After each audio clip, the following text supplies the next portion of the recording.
오늘 우리의 마음을 무겁게 짓누르는 감정, 바로 분노에 대해 이야기해 보려 합니다. 그리고 그 분노를 넘어서는 위대한 힘, 용서에 담긴 영적인 비밀을 함께 나누고 싶습니다. 이 이야기가 여러분의 마음에 깊은 울림과 평안을 가져다 주기를 소망합니다. 잠시 귀 기울여 주시는 여러분의 시간에 하나님의 은혜가 함께하기를 바라며 이 말씀이 더 많은 이들에게 전해져 위로가 될 수 있도록 잠시 시간을 내어 이 채널을 구독하고 좋아요를 눌러주시면 감사하겠습니다. 여러분의 작은 행동이 누군가에게는 큰 빛이 될 수 있습니다. 성경 에베소서 4장 26절은 이렇게 말씀합니다. 분을 내어도 죄를 짓지 말며 해가 지도록 분을 품지 말고. 참으로 놀라운 말씀입니다. 하나님께서는 우리가 분노하는 것 자체를 정죄하지 않으십니다. 분노는 인간이 느끼는 자연스러운 감정이기 때문입니다. 하지만 성경은 그 분노가 우리 영혼에 뿌리내리게 두어서는 안 된다고 경고합니다. 그 분노가 독처럼 퍼져나가 우리 자신을 파괴하고 모든 인간관계를 망가뜨리는 괴물로 변하게 두어서는 안 된다는 것입니다. 누군가에게 받은 상처를 극복하지 못해 그 아픔이 전혀 상관없는 다른 모든 관계에까지 피처럼 번져나가는 비극을 막으라는 것입니다. 성경은 여기서 그치지 않고 어떻게 그 분노를 다스릴 수 있는지 구체적인 방법을 알려줍니다. 바로 해가 지도록 분을 품지 말라는 것입니다. 그리고 그 이유를 이렇게 설명합니다. 마귀에게 틈을 주지 말라. 여기서 틈이라는 단어는 원어인 헬라어로 발판 또는 포트홀드를 의미합니다. 이것은 매우 중요한 영적 원리입니다. 우리가 분노를 느끼고 그것을 즉시 해결하지 않고 마음속에 계속 품고 있으면 그 분노는 우리 영혼의 일부가 되어버립니다. 누군가를 미워하는 감정이 늘 우리 마음을 지배하게 됩니다. 성경은 이것이 극도로 위험한 상태라고 말합니다. 왜냐하면 바로 그 순간 우리는 사탄에게 우리 삶에 들어올 수 있는 발판을 내어주는 것이기 때문입니다. 문자 그대로 용서하지 않는 마음은 사탄을 향해 문을 활짝 열어주는 것과 같습니다. 사탄은 그 문틈으로 발을 들여놓고 그의 모든 악한 영들에게 명령합니다. 들어가서 저 집을 산산조각 내버려라. 저들은 서로를 용서하지 않으니 우리가 들어갈 자리가 생겼다. 제가 평생 잊지 못하는 이야기가 하나 있습니다. 제가 존경하는 한얼로 선교사님께서 들려주신 이야기입니다. 그분은 수십 년간 오지에서 복음을 전하며 수백 개의 교회를 세운 살아있는 전설과 같은 분이셨습니다. 상상할 수 있는 거의 모든 고난과 역경을 이겨내신 분이었죠. 한 번은 그분이 중앙아메리카의 깊은 정글 속 한 부족 마을에 들어가게 되었습니다. 그곳 사람들은 영어는 물론 스페인어조차 알지 못하는 자신들만의 언어와 문화를 가진 이들이었습니다. 이 베테랑 선교사님은 그곳에 첫 교회를 세우며 복음을 전하기 시작했습니다. 어느 날 마을 사람들이 한 여인을 선교사님께 데려왔습니다. 그녀는 완전히 악한 영에게 사로잡혀 있었습니다. 장정 서너 명이 붙어야 겨우 제압할 수 있을 정도였고 너무나 폭력적이고 자해를 일삼아 쇠사슬에 묶어두어야만 했습니다. 선교사님이 그녀를 위해 기도하려 할 때 놀라운 일이 벌어졌습니다. 그 원주민 여인의 입에서 단 한 번도 배운 적 없는 완벽하고 유창한 영어로 악한 영이 소리치기 시작했습니다. 그가 외친 말은 이것이었습니다. 사람들에게 용서하라고 가르치지 마라. 제발. 사람들에게 용서하라고 가르치지 마. 생각해 보십시오. 수많은 악한 영들이 두려워하는 것들 중에 그들이 가장 끔찍하게 여기는 것이 바로 이것이었습니다. 목회자가 강단에 서서 여러분, 원수를 용서해야 합니다. 라고 선포하는 것. 바로 그 순간 사탄의 지배력과 권세가 깨어지기 때문입니다.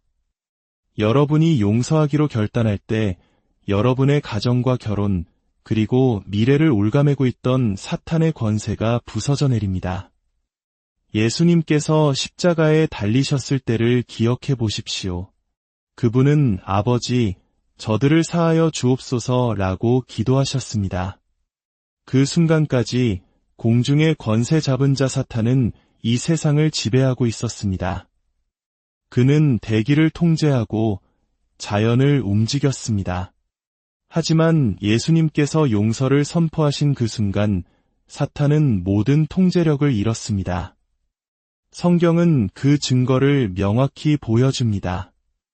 예수님께서 용서를 선포하시자 해가 3시간 동안 빛을 잃었고 땅이 흔들리는 지진이 일어났습니다. 심지어 죽음조차 그 권세를 잃고 무덤에 있던 죽은 자들이 일어나 예루살렘 거리를 걸어 다녔습니다. 예수님께서 다 이루었다 그리고 아버지, 저들을 용서하여 주소서라고 말씀하셨을 때 너무나 강력한 힘이 풀려나와 지옥조차도 자신들이 더 이상 세상을 통제할 수 없음을 알게 되었습니다. 사탄은 내가 통제력을 잃었다. 내 힘을 모두 잃었다고 절규했을 것입니다. 사탄은 더 이상 대기를, 태양을, 땅을, 지옥을, 죽음조차도 통제할 수 없었습니다. 무엇 앞에서요? 바로 용서 앞에서 말입니다. 여러분의 가정과 가족, 결혼 생활에서 사탄이 통제력을 잃게 만들고 싶으십니까? 방법은 단 하나입니다. 용서를 풀어놓는 것입니다. 그 순간 문틈에 끼어있던 사탄의 발이 빠져나가고 그의 얼굴 앞에서 문이 쾅 닫히며 모든 악한 영들은 떠나야만 합니다. 상대방이 나를 용서하든 아니든 그것은 중요하지 않습니다. 우리가 할 수 있는 유일한 것은 나는 당신을 용서합니다. 나는 사랑 안에서 걸을 것입니다. 라고 선포하는 것입니다. 사랑이라는 두터운 외투를 입으십시오. 그 사랑은 허다한 죄를 덮습니다. 그리고 더 이상 그 일에 대해 말하지 마십시오. 예수님의 이름으로 모든 것은 끝났습니다. 구약성경 여호수아 10장에는 5명의 왕 이야기가 나옵니다. 그들은 여호수아와의 전쟁에서 패배한 후 한 동굴로 도망쳐 숨었습니다. 이것이 바로 상처받고 억울하고 분노할 때 우리 모습과 똑같습니다. 우리는 스스로를 고립시킵니다. 동굴 속으로 들어갑니다. 상처받았어. 저 사람과는 끝이야. 다시는 보고 싶지 않아. 나를 그냥 내버려둬. 물론 베드로도 예수님께 물었습니다. 주님, 제가 몇 번이나 용서해야 합니까? 그는 수학적인 공식을 원했습니다. 7번이면 되겠습니까? 그 후에는 저도 제 마음대로 해도 되지 않겠습니까? 그러자 예수님께서 말씀하셨습니다. 내게 이르노니 7번뿐 아니라 7번을 70번까지라도 할지니라. 하루에 490번. 이것은 숫자를 세라는 의미가 아닙니다.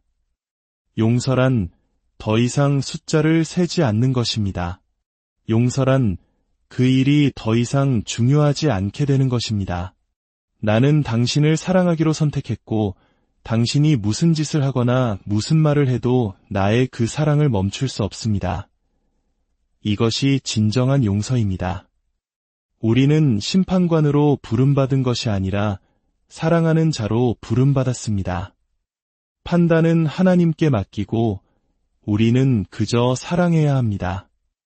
혹시 자녀가 우리의 기대와 다른 길을 간다고 해서 그들에게 다시는 보지 말자거나 연락하지 말라고 말하지 마십시오. 그것은 옳지 않습니다. 사랑은 결코 실패하지 않습니다.